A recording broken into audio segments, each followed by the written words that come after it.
Good afternoon. Better, not bitter.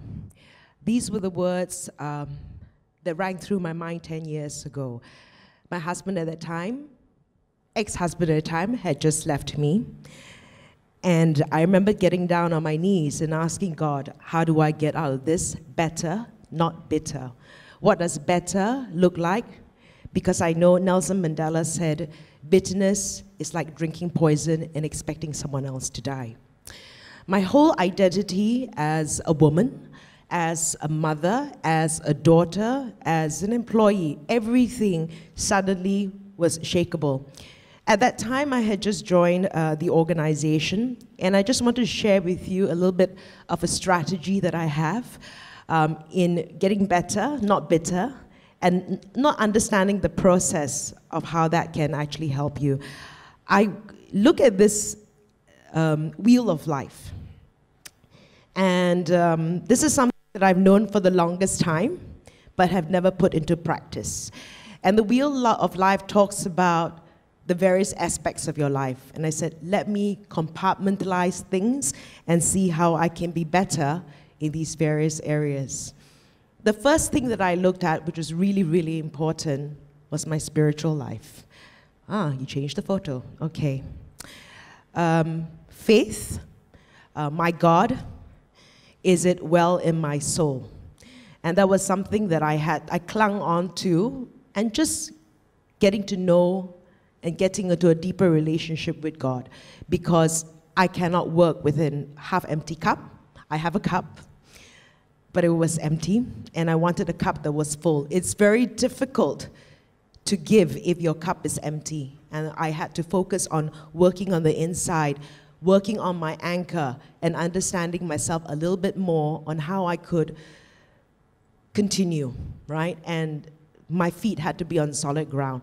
And this is what people don't see on the inside, and you've got to work on the inside. And so that was the first thing I had to look at. Strengthening my faith, taking the time to go to Sri Lanka, mandi perigi, wash in the, take a bath in the well, and understanding how people lived. And that was just getting to know me again through the eyes of God. The second thing was taking care of my health. We know about endorphins and dopamines and the natural high that we get from exercise.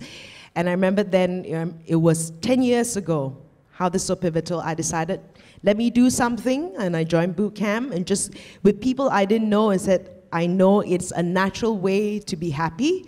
There is the other option called the pub, which I didn't think was very healthy. And and making new friends, as I was saying, and saying to myself, you know what?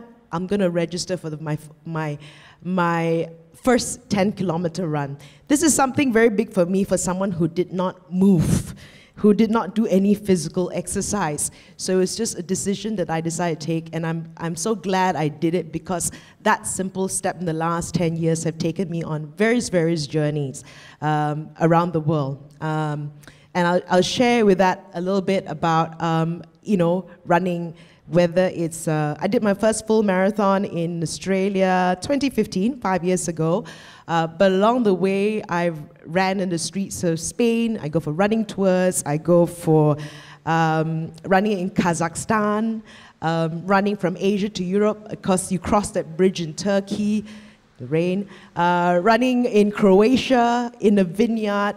And so I'm so glad I made the journey 10 years ago. And slowly, surely, I think I got better. The other thing was family. That's my son. I grew up in a family where I had very oddly loving parents, loving Asian parents that showed affection to each other. And so I never had a family that hugged, a family that held each other. So I had to redefine who family was. And it is very disheartening to not give my son what I had. And so, how then do I redefine family? Your family is anybody that you choose to have in life. They don't have to be blood. My spiritual family is important.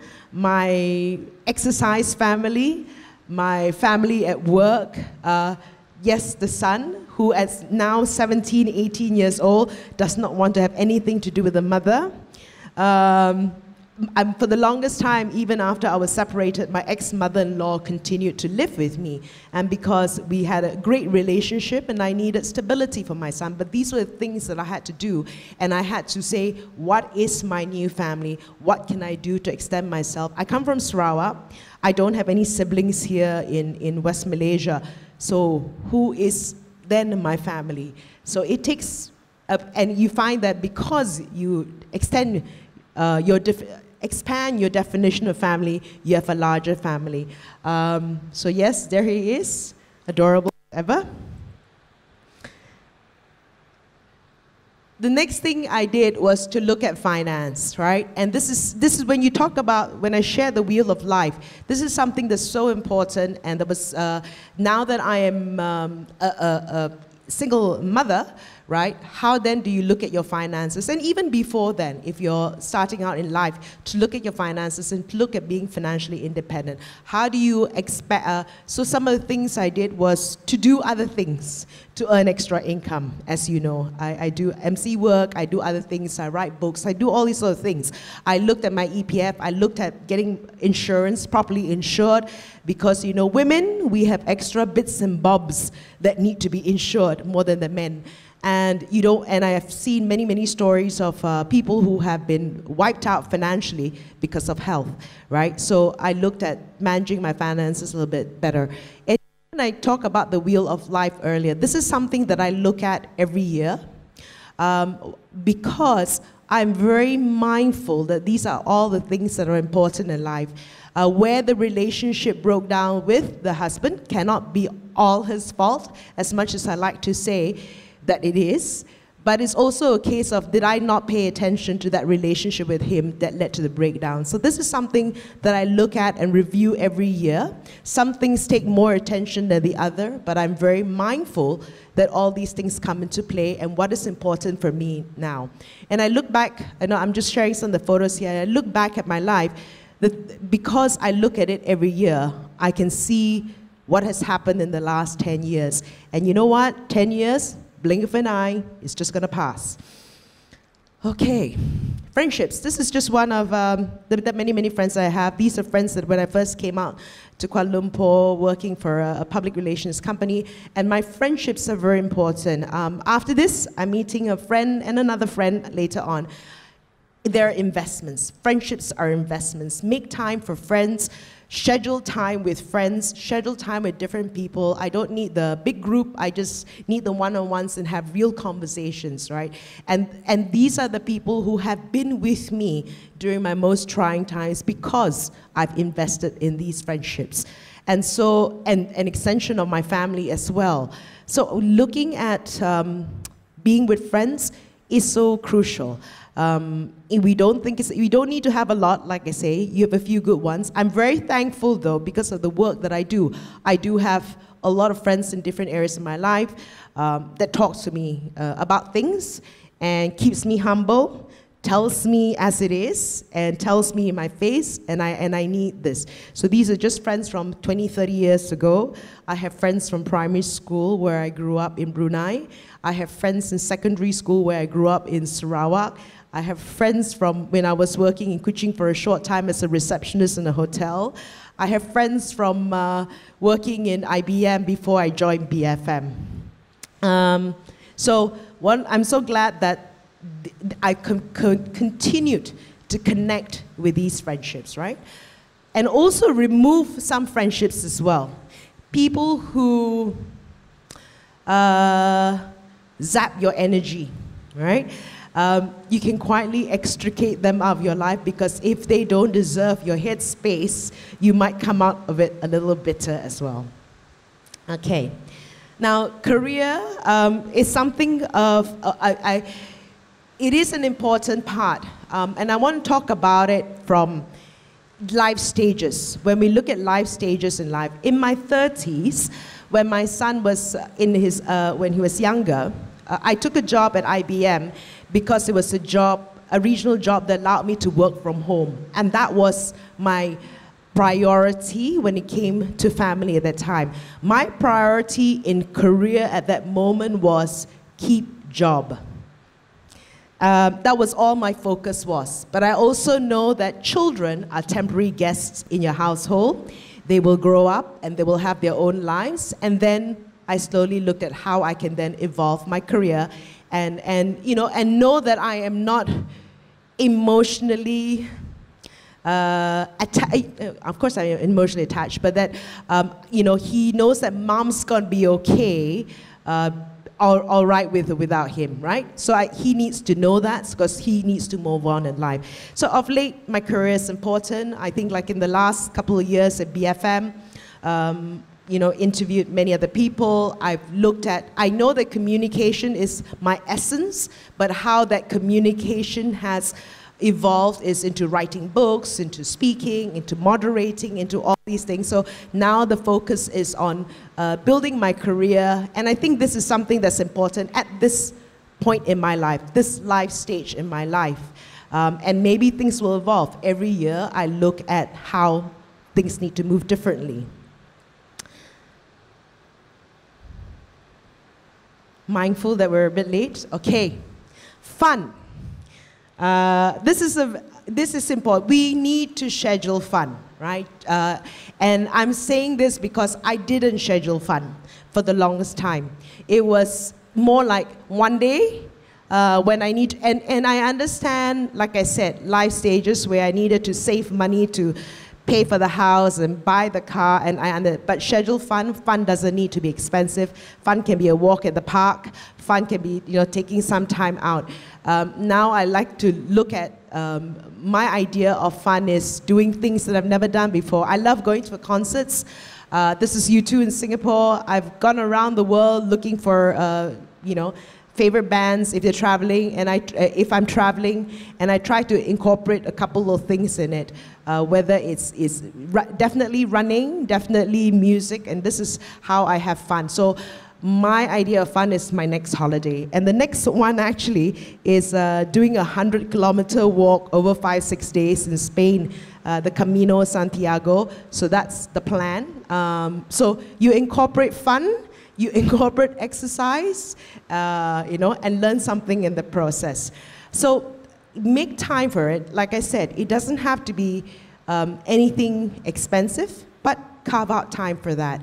Because I think I missed out on a lot of good years thinking fun will come later, right? And then no time for fun. Okay, mental. This is also something very important. As you leave university, I know for me, learning is such an important value in my life, and that I continue to learn. I do things that are completely out of my comfort zone, and just to make sure that it's always working. I'm grateful that I'm in a job that allows me to learn things every day, that I'm able to talk to people every day and learn something new, so I get excited. To this day, after 11 years at BFM, I get excited for Monday, on who am I going to speak to on Monday, and that's it's a priceless thing. So mental, I read a lot. There are always a couple of books with me at any one time. I don't really spend time on novels. I prefer biographies of people who have achieved great things and just new ideas. So reading and taking up strange courses like jewelry making, because that is also not a natural gift, but I want to learn what goes behind it. Just like pole dancing, also not a natural gift. I'm currently doing a course in design thinking because I feel that that's the way of the future with IR 4.0, and what is the process of creativity, right? And that's something that's interesting for me, and find something else. And as you grow in life, we talk about upskilling, reskilling, and all that. When you graduate, continue learning. You've got TED conferences, you've got TEDx. You can learn from just watching people and with ideas. Okay, community. This is also another part that I never spent much time on. What I could give financially was 20 years ago, I started sponsoring Kids World Vision. And I didn't realize it's been 20 years. And I like the idea behind World Vision because it was something that helped the community. Although you say you sponsor a child, they're really helping the community. So just last year, right? Just last year, I was asked to be, this year, I was asked to be an advocate for World Vision under the clean water and sanitary hygiene area. And it's really important. When I didn't realize that the idea of collecting water, clean water, in some of the places in the world meant that the children could not go to school because they had to travel a distance to collect water, usually girls, and along the way, the girls will also get attacked just because they have no access to clean water. And here we are, turning on the tap. And here we are in our air-conditioned hall, enjoying, the rain outside. We're nicely, cocooned in here. So that's when I talk about the wheel of life. I hope this is something that you look on. It's never too late or too early to start with the wheel of life. Look at all these various aspects of your life, and depending on your life stage, whether you're in your will-be 20s, 30s, 40s, 50s, look at that and see how you can evolve. So I just want to end off with saying, it's been a distance. I'm still striving to be better, not bitter. There are moments when things still cheese me off. But I think in the last 10 years, this journey of following the wheel of life has definitely helped me. And that was the reason why, as well, as we look at people around us, and we know that we have talents, we have skills, and that we're all successful, we're all called to do different things, right? And to know that it is to be comfortable with what you're called to do. Not everyone's called to do radio. Not everyone's called to be a doctor.